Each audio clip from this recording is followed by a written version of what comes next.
What's going on, everybody? My name is Greg Peters. You're watching the Car Passion channel, and this video will be discussing what may be the most popular internal engine modification, definitely the cheapest, for raising horsepower on your Miata. I am, of course, talking about shaving the cylinder head to gain compression. Now, just about everybody who sent their cylinder head to the machine shop has considered doing this mod. I mean, why not? It's basically like free horsepower. But how do you know how much you can shave, and what are some of the things you need to consider when you're doing this? And how much compression is it even worth? We're going to be going a lot deeper than throwing some clay on top of the pistons in this video, so strap in, because today we're taking the Miata's engine to the barbershop.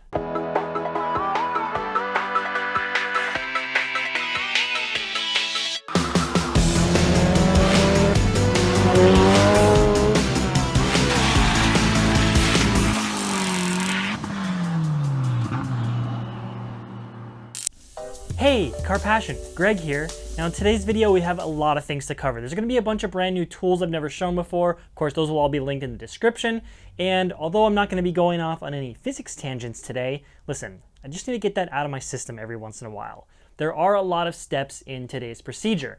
And if you are doing this type of work at home, you gotta also check out Jafromobile's channel, because a lot of the techniques I'm using in today's video come directly from his channel. He has a ton of super in-depth, high-quality material there. And I'm gonna link a few of his videos down below in the description that are relevant to what I am doing today. So anyways, I'm picking up right where I left off with the bare cylinder head. Let's jump into it. All right, so in today's video, I'm actually gonna be covering two different methods for measuring your piston to valve clearance. And this is an essential set of measurements that you need to do if you're assembling any sort of modified engine. Each of the methods that I'm gonna show in this video have their pros and cons, and you need to kind of decide for yourself which method works the best for you. Now, I happen to be doing this on the most difficult Miata engine possible, and that is the VVT engine. And it's more difficult because the piston to valve clearance changes based on the VVT position of the intake cam. So we'll get into all that stuff later. The first thing I need to determine here is what's called the piston to deck height, and it's a measurement that will show if the pistons at top dead center rest above or below the deck of the block. And the reason I'm measuring all the pistons here is because I need to figure out if any of the four pistons are higher than the others. Now, with aftermarket rods and pistons, you're not likely to find a difference in any of the cylinders, but on a factory engine, there could be some pretty big differences. And I need to find the highest piston, if there is one, because that's the cylinder that's going to have the tightest piston to valve clearance. First, you need to find top dead center. Now, the best way to do this is with a dial indicator like I'm showing here, and you'll also need a straight edge to lay across the block and a set of feeler gauges, which is going to measure the distance between the straight edge and the piston. Or in the case that the piston is higher than the block, you would measure the distance between the straight edge and the block deck. You also want to make sure the block and the part of the piston that you're measuring are relatively clean here, so carbon deposits aren't altering your measurements. And as expected with all of the precision built aftermarket parts in the bottom end of this engine, all four of my cylinders are nearly identical. In fact, the difference between each cylinder is probably smaller than my own margin of error. So I'll be taking all the measurements on cylinder number 1 just because it's going to be the easiest on my knees while I stand here and take over 250 measurements today. Ooh. Sorry, I didn't mean to scare you off so soon. Yeah, get your notepad because we're going to be putting in some work. Next, I'll install the number 1 intake valve and number 1 exhaust valve, just as they would be in a running engine, with one minor difference, and that is I'm not going to install the normal valve springs. I'm going to install what are called handyman springs. Now, these are super soft springs with just enough force to close the valves. And one side note here, if you guys remember from my previous videos, the whole reason for all this disassembly is because my intake valves wore out, and I will be doing all this testing with one of my brand new intake valves, because if I tested it with a worn out intake valve, piston to valve clearance actually does change. And another side note, if you do use these exact springs, which I have linked down below in the description, they are a little bit too long for the Miata head, and you'll actually get what's called coil bind, which restricts the travel of the valve, and you don't want that during this test. So you just have to cut off a little bit to make sure that the spring itself is not binding and the valve can have full travel. Once those two valves are installed, it's time to drop in a couple of well-oiled lifters and shims as well as the cams, and it is very important to use the correct shims here and set your lash to the factory setting. If you get the lash wrong, all of your piston to valve clearance measurements are going to be wrong, and you do not want to do this twice, trust me. And if you have a 90 to 97 cylinder head that still has the hydraulic lifters, you will need to source a couple solid lifters with the correct shim size in order to do this test, because we're not going to have any oil pressure to pump up the hydraulic lifters, so your measurements will not be accurate if you try to use those. Now go ahead and reassemble everything, starting with the head gasket, cylinder head, cam gears, harmonic balancer, timing belt. You're going to set up your timing correctly. You don't want to be a tooth off for this test, and that includes tensioning the timing belt per the factory service manual. Everything needs to be set up as close to running spec as possible. I even fully torqued the head, and I think since I used my old head gasket, which has already been crushed, I probably didn't even have to go to full torque on that, but I want to get this as accurate as possible.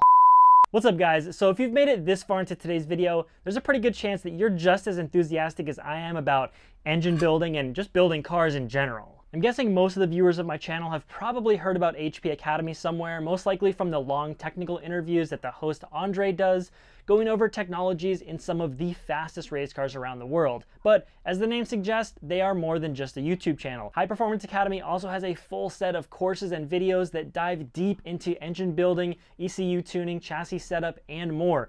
So if you've got that drive, that curiosity, you're getting ready to jump into your first engine build or start tuning your own car for the first time, they probably have some courses that could help greatly accelerate your learning curve.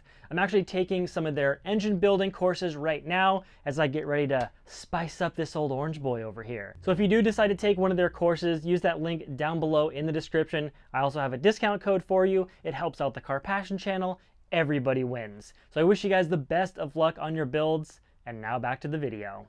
And the next step is going to vary based on the exact parts you have. I have the ATI Super Damper, and I went with a pretty cheap degree wheel. This is the one that I linked down below, and I thought it had a bolt pattern for the ATI dampers, but I was wrong. I've heard some of them do, but I'm going to have to do a little bit of custom work to this thing to get it to bolt onto my damper. So I took some measurements here, and I tried to drill out the bolt circle that would perfectly line up with the puller bolts on my damper, and of course, as with everything I've ever done by hand in my entire life, I was completely off and nothing lined up, but that's okay. Just had to drill a couple more holes, widen a couple things, and it kind of goes on. Now with the stock damper, this is going to be a little bit different, and although I haven't tried it yet, my idea is to maybe stick it on the damper using a big strong magnet or something like that. I'm not really sure yet, but I'm gonna have to figure that out in a future video. So the way I eventually figured this out is I put a short socket onto the crank bolt. The degree wheel is going to sit on top of that socket, and then I'll use the bolts from the pulley through my questionably drilled holes to hold that against the socket. Now, as you can imagine, I did have some wobble in the crank wheel, but the way that I did this, I can actually use the bolts to adjust the crank wheel and get it centered pretty nicely and make it so it has almost no wobble. If it has a tiny bit of wobble, it's not the end of the world. Next, you need to set up a basic pointer that's going to show you exactly how many degrees the crankshaft is at. So I just used a piece of solid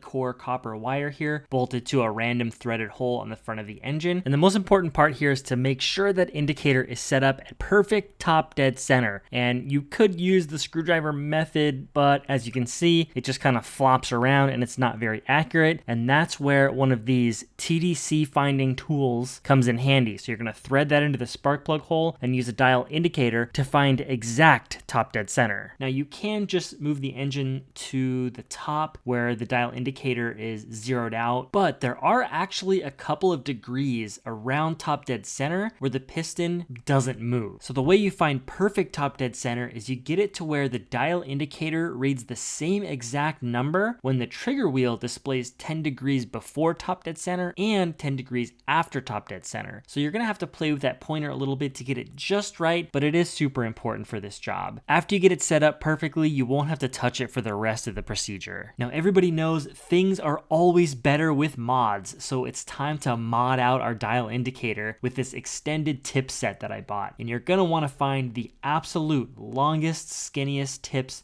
you can get, because there is almost no room to take these measurements. And in Jafro's video, he actually has quite a bit of room because the head design is different from the Miata, but you're gonna see in just a second how little real estate you have to get this tip in the right area. So I went ahead and installed this tip and then got the dial indicator set up on the engine. So this needs to be set up in such a way that it's going to measure the valve travel by sitting on top of the lifter. And the best way I found to do this is to get the tip of that needle on the actual edge of the lifter. So it's not going to sit on the shim, but on the edge of the lifter itself. Watch out for that little groove that the lifters have in them. And it's also very important that the angle of the dial indicator matches the angle of the valve as closely as possible to give you accurate measurements. All right, we are ready to take a ton of measurements. Now you need to make sure your dial indicator is very stable. Luckily on the exhaust side, the engine lift hook is a perfect place to put a magnetic base for a dial indicator. And for an example here, I'm going to put the engine at top dead center, and the method used for determining piston to valve clearance at that engine angle is you simply push down the valve until it actually contacts the piston, and then write down your measurement from the dial indicator, and that's how much clearance there was between the valve and the piston at that engine angle. And I'll take that measurement every 2 degrees from 20 degrees before top dead center all the way until 20 degrees after top dead center, because that's the general area in which the valves are closest to the pistons. And I'll repeat that on both the intake and exhaust cams, and since I have a VVT engine, I have to figure out how to take all those measurements also at various VVT angles, which I'll get into a little bit later in the video. Over on the intake side, unfortunately, there's not really a great place to put the dial indicator, so I had to get a little creative. And what I did here is just clamp my vise to one of the intake manifold studs. Don't worry, it's not clamped onto the threads. It's not going to hurt anything. And now I have a big solid steel base to mount my magnetic dial indicator, and I can start taking those measurements on the intake side as well. Another thing you can use your dial indicator for is to check out the max lift of the cam. So let's check out this VVT intake cam, since there's a little bit of mixed information online about the specs. So all you do is place your dial indicator at the lowest part of the base circle or opposite of the lobe peak, zero it out, and then spin it all the way around to the peak of that lobe, and you can see the lift on the cam is 9.37 millimeters. I didn't know this off the top of my head, but that is actually the highest lift cam out of all Miata engines. Another thing you can do with this setup is fully map out a cam profile. Everything from duration to lift at any engine angle. I don't want to get too deep into that right now because it's not really the point of this video, but you can do it. And keep in mind that valve lift actually equals cam lift minus lash. So although the cam has 9.37 millimeters of lift, the standard lash for the intake side is 0.21 millimeters. So you're actually ending up with about 9.16 millimeters of valve lift. And that's why if you run your lash on the tighter side, technically you get a tiny bit of extra valve lift, but it is a fraction of a percentage. So don't worry, if your lash is on the looser side, you're not losing major horsepower. Now, to measure piston to valve clearance with VVT Advance is actually pretty simple. So VVT Advance is measured in crankshaft degrees, and the maximum advance is, I believe it's 43 or 44 degrees. So let's do some basic math here. Each cam gear has 46 teeth on it. If you take 360 degrees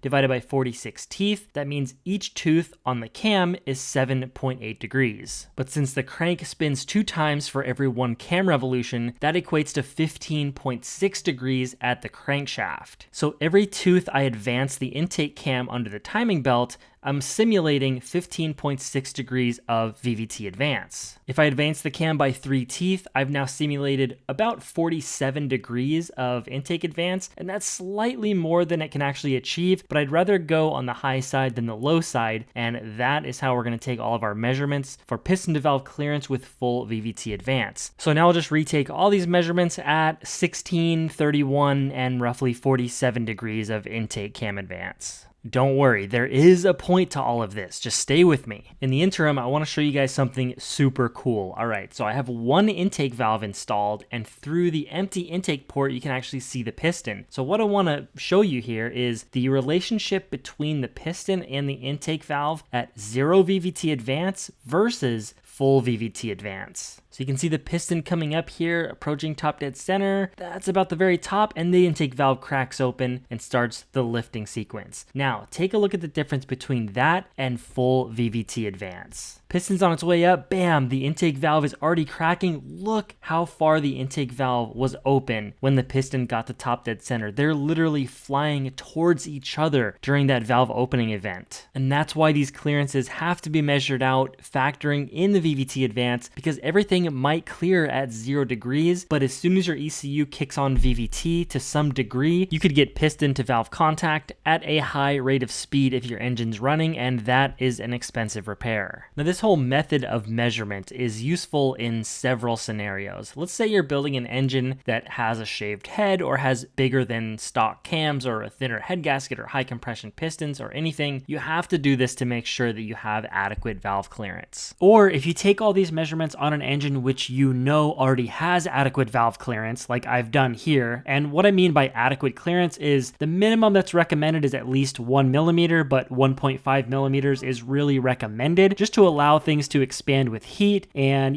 just have that little extra safety net. You don't want to cut it too close. So anyways, you have an engine, you know everything clears, you take all these measurements, but now what you can do is figure out, well, how much larger can I go on the cams? And by larger, I mean how much more lift can I handle before I'm pushing that clearance too tight? And you can see on here, I got a ton of room for cams. My tightest clearance here is 3.85 millimeters from the valve to the piston, so I could really add safely 2.35 millimeters of lift to the cams in the existing engine configuration, and I'd still have enough clearance to be safe. But also remember that just because I can fit 2.35 millimeters of extra lift at this minimum clearance area, the duration is also going to come into play here because the valve will be at higher lift for the whole valve event. So you really need to test this out again once you install your bigger cams and not just rely on these calculations. This is really just to give you a baseline idea. Like if I only had 1 millimeter of extra clearance, I wouldn't try to put 3 millimeter bigger cams in this engine. Another thing you can figure out is, say you're going to install traditional style adjustable cam gears. You can use all these measurements to test out different cam angles and find out what your safe maximum is. This way you're doing it on a non-running engine because you don't want to discover on a running engine at startup that you've advanced the cam too much and you now need to build yourself another engine. Now that's all great, but I'm not trying to figure out any of those things on my engine. All I want to know is how much I can safely shave off of the cylinder head and still have good piston to valve clearance. And when I started this test, I told myself, okay, the valves are inside the head at approximately a 25-degree angle. If I have 3.85 millimeters of clearance on the 25-degree axis, I just need to hop online and find what's called an AAS triangle calculator, otherwise known as some lazy trigonometry. I mean, you could calculate this yourself, but there's really no reason to. So I'm gonna hop on this calculator. The first angle here, 90 degrees, because I'm trying to figure out the vertical distance between the valve and the piston. The second angle, 65. It's asking for this angle up on top, even when B is actually the valve angle. So you just do 90 degrees minus your valve angle, and then put in 3.85 millimeters, which is the valve travel along its angle. And it's gonna give you this result right here. I just need to flip this around real quick and we'll put it back on our little illustration and see how this works. Okay, that should be a little bit less confusing. So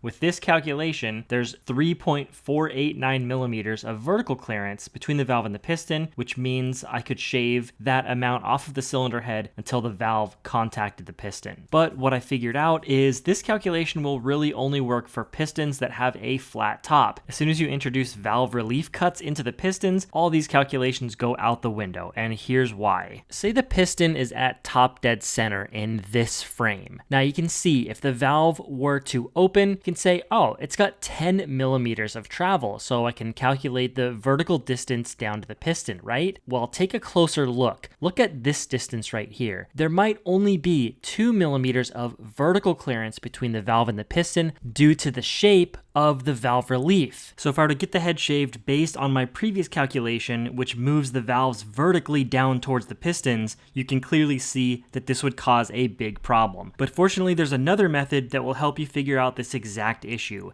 and that is the clay method. So the steps of this method are put a giant gob of clay into the valve relief of the piston. I'm only going to do the intake side because I know that's the only place I'm going to have a clearance issue based on my previous measurements. And I'm going to do this test at full VVT advance because I know that's going to produce the smallest clearance. I am also going to do this test without the head gasket. And what that simulates is a 1mm head shave, so I can check all my clearances without the head gasket, and if I still have sufficient piston to valve clearance, I know I can shave the head by 1mm or possibly more. We're going to do that test right now. So here's what the clay looks like after rotating the engine over. I'm gonna go ahead and cut this in half carefully with the razor blade so I can take some measurements. And what you're looking at right here is confirmation of my exact fear, relying on the the trigonometry method to figure out your possible head shave. Look how little clearance there is between the valve and the edge of the piston relief. If I put the valve in place to simulate the engine being together, you can see just how tight it is there. And on this axis here, the valve's got a ton of room. I could put big cams in this thing, no problem, got loads of room. But on that little edge right there, if I start to shave the head too much, the valve is going to get way too close to that relief, and the relief itself would actually have to get cut to be a little bit wider to give the valves sufficient clearance. But remember, this was done with no head gasket in place, so the measurements I'm taking here are simulating a 1mm head shave or a 40,000ths of an inch head shave, so I think that seems like a pretty safe number. Okay, not to make this video any more technical than it needs to be, but I figured if you're 20 minutes into this already and you're still entertained, you might like this. So what I did here is I put all of the values into an Excel spreadsheet or a Google Sheet, including the engine angle, the piston to valve clearance on the exhaust, and the intake valves at all the different angles that I tested here. Also, the amount that the valves were open, and a calculated column, which I call the interference columns. Okay, so take this engine at 0 degrees, which is top dead center. The clearance from the exhaust valve to the piston is 8.75 millimeters. The exhaust valve is open 0.28 millimeters, and then what this cell does is it calculates how much more the valve is going to open based on the max lift of the cam, and what that determines is, in a broken timing belt scenario, would there be piston to valve contact, aka is your engine an interference engine. And you can see here that if it were to happen, there would still be almost 0.5 millimeter of clearance, pretty tight, but technically should not contact. If you come over here to the intake valves, you can see we have some negative values. So the highest negative value is negative 0.72 millimeters. So that's at 2 degrees after top dead center. The clearance is 8.41 millimeters. The valve is like barely even opening yet, but the lift of the cam is over 9 millimeters. So in a broken timing belt scenario, the pistons and valves would contact each other, which was very intriguing to me because the factory VVT engine is non-interference. And I figured with stock cams and even lower compression pistons, it's definitely a non-interference engine, so I should have nothing to worry about. That is not the case. And if we come down here, this is basically what it looks like visualized. The x-axis is crank angle, and the y-axis is clearance between the valve and the piston, assuming that the valves were all the way open, aka broken timing belt, and any part of the line that goes below 0 millimeters, that's the area where the engine does become interference. So again, this is valuable to anyone who's building an engine that's not 100% stock. This is the kind of stuff you have to think about, and this was actually a surprise to me. Oh yeah, and over on the left side here, this is just the actual piston to valve clearance with the timing belt hooked up. The blue is the exhaust that's got tons of clearance, and then the red, yellow, green, and orange are all the different VVT angles that I tested, orange being essentially max VVT. The minimum clearance here, 3.85 millimeters. I just like to visualize this stuff any way I can. It gives me a better understanding of what's actually happening inside the engine.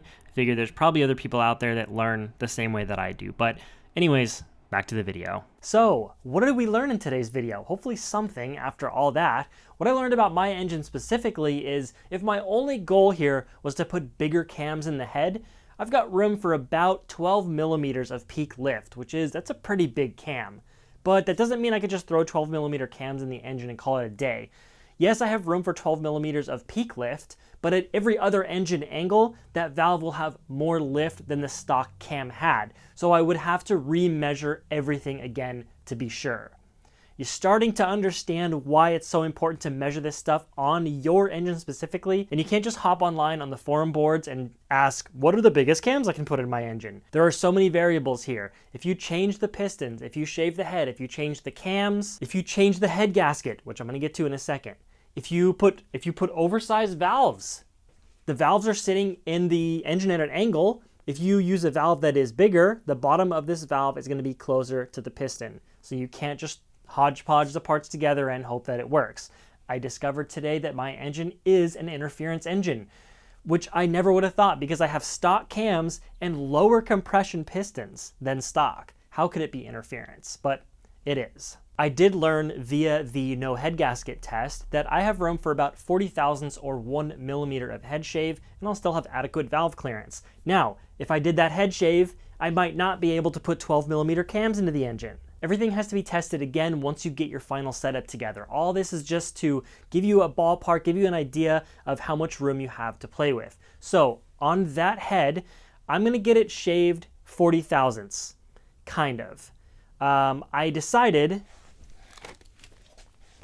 that instead of the Cumulative head gasket that I used to run from SPS Motorsport, I actually learned about the Vulcan Ring head gasket. Here, let's take a close look at this thing. So the idea behind this is it's got these sealing rings. Now those rings are what seal the combustion into the cylinder, but it's got like an OEM type gasket material as well as this rubber seal around all of the oil and coolant ports. So this is going to help seal better than a multi-layer steel head gasket, which is what the Cumulative is, but it's got these rings that are basically like fire rings. It's kind of like O-ring to block concept, but you don't have to O-ring your block. So this is supposed to provide a better seal at higher boost levels. So I'm going to give this head gasket a try. Why am I bringing this up right now? There's the part number in case anyone wants to get one for themselves.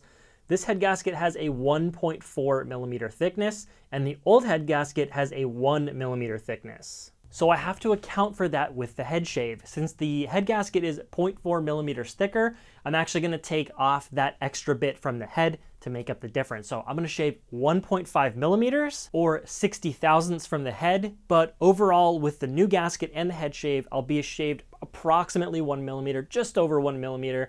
And what that should get me is about +1 point of compression. So right now I'm using 9-to-1 pistons with a head that has no shave to my knowledge. And if I get the head shaved by 1 millimeter or 40 thousandths of an inch, it should make it a 10-to-1 compression engine. Now, of course, I'm going to measure that myself. I'll be measuring the compression as the engine sits right now, and I'll be remeasuring it once I get the head back from machining to see what it actually was before and after that exact shave. Now, I'm not going to do a video on that because Jafromobile has an excellent video on how to calculate your compression ratio. It's very in-depth. It goes through everything you need to know. I'm going to link that video down below in the description. There's no need for me to make that video when a perfectly good one already exists. And I kind of want to get this car rolling. I got to get back on the road. The NB, it needs help, it needs attention, and it needs nitrous. So I'm ready to jump back on that product as soon as possible. And I got a couple more surprises coming for the red car, which I'm not going to disclose of yet. So anyways, I hope you guys learned something in this video. Don't forget to subscribe if you are new. Leave me more video ideas down in the description below. I'm always open to hear some new ideas. And yeah, keep you guys updated, and I'll see you in the next one. Hope you enjoyed. Peace out.